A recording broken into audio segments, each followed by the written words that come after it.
In this video, we're going to find the coordinates of the point of inflection on the curve f of x is equal to 2x cubed plus 3x squared minus 4x minus 3. Okay, before we go any further, we're just going to look at the curve. So here I have a GeoGebra app of the curve.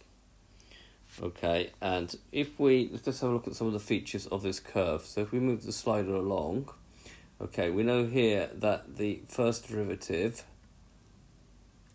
will be roughly equal to 0. This point here, P dash, is the first derivative. This is the point P. I will put the GeoGebra app in the notes of the video so you can try it for yourself. Okay, and notice here that the second derivative is negative, is what we expect for a local maximum point.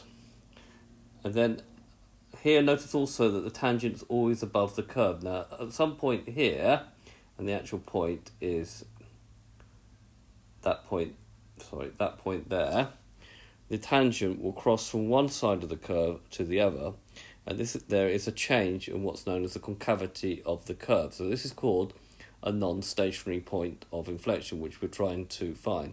Now notice at this particular point that the second derivative is actually equal to 0. And if we carry on here, this is the local minimum, and the second derivative has actually gone off the scale of the graph. It's up here somewhere, but the first derivative will be 0, and like the tangent's horizontal. Okay, so we've got a few things that we can look at here.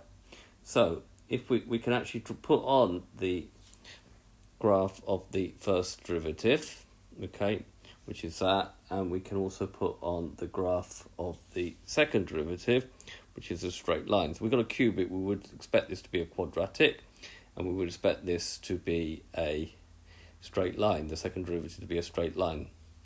Now the point of inflection that we're going to find now algebraically is this point here.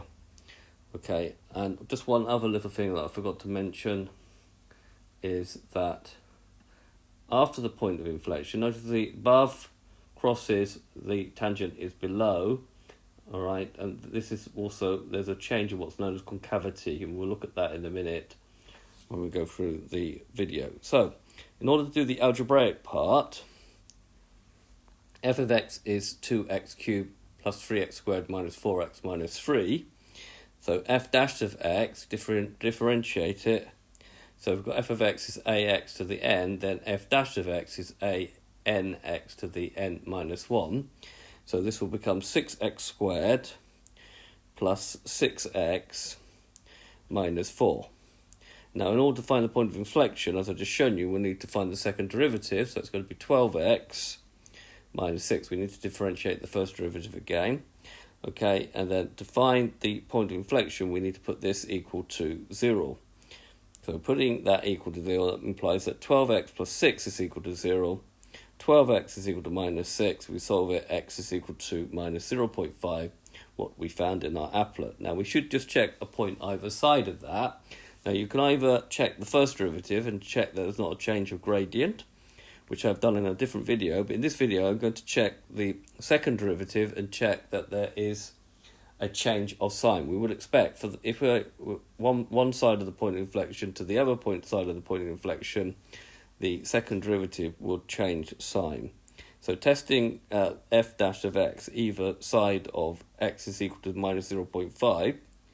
So remember that the second derivative is 12x plus 6. So when x is less than 0.5, f double dash of minus 0.6, which is just before that, don't forget that is lower than that, we're thinking negative numbers here, is going to be 12 times minus 0.6 plus 6, which is minus 1.2.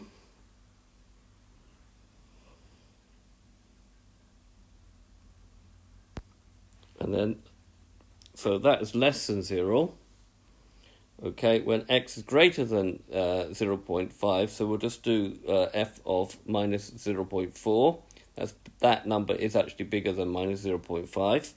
That's 12 times minus 0.4 plus 6, which is 1.2, which is greater than 0. So we've gone from negative to positive, so there's been a change of sign there. So if this is a change of sign, and then this is the point of point of inflection, we definitely do have a point of inflection.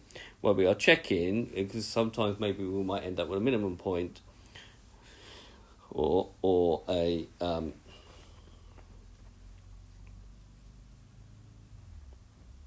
maximum point. Right, so conclusion is x is equal to minus 0.5 is a point of inflection. We now just need to find the y-coordinate. So finding the y-coordinate when x is equal to minus 0.5, f of x is 2x cubed plus 3x squared minus 4x minus 3. So f of minus 0.5 is 2 times minus 0.5 cubed. We'll put it back into y, or f of x, 3 times minus 0.5 squared minus 4 times minus 0.5. Now in minus 3, now in the exam you could just work it out. But if we're using a sort of non-calculator method, we're going to end up with this. Multiplying by 2 and by 3, we now have a common denominator. 2 minus 3 is minus 1. So we get minus 12 over 4.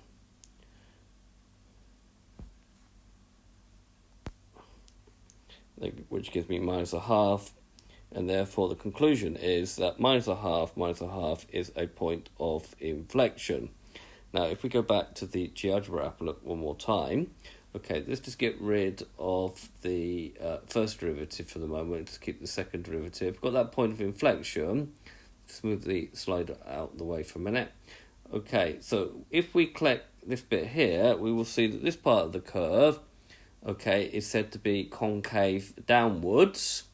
Okay, all the way along that point, all the way along, is that the tangent is above the curve, or if you take a point either side of this and draw a straight line, it will always be underneath the curve, and that's said to be concave downwards. Now notice that the second derivative will always be negative for a concave downwards. Alright, so the second derivative is always negative. If we unclick that and then click this one, okay, so it's the other side of the point of inflection. This is said to be concave upwards, and you'll notice that the tangent in that point will always be below the curve. Alright, and if you're drawing up 2 points on the curve, with a straight line, it will always be above the curve. That's another way of remembering it, concave upwards. Here, if you draw a line, concave downwards. Okay, so here we will notice that the second derivative is positive. So, in conclusion, when f double dash of x is less than 0, the curve is concave downwards. And when f double dash of x is greater than 0, the curve is concave upwards. So just going back to this a minute, okay, so you can see that very clearly from this app, I think. Just move this out. The orange bit there is concave downwards, the red is concave upwards, and you can relate that to the second derivative. Okay, I hope you've understood. The GeoGebra app is in the notes of the video, and I thank you very much for watching.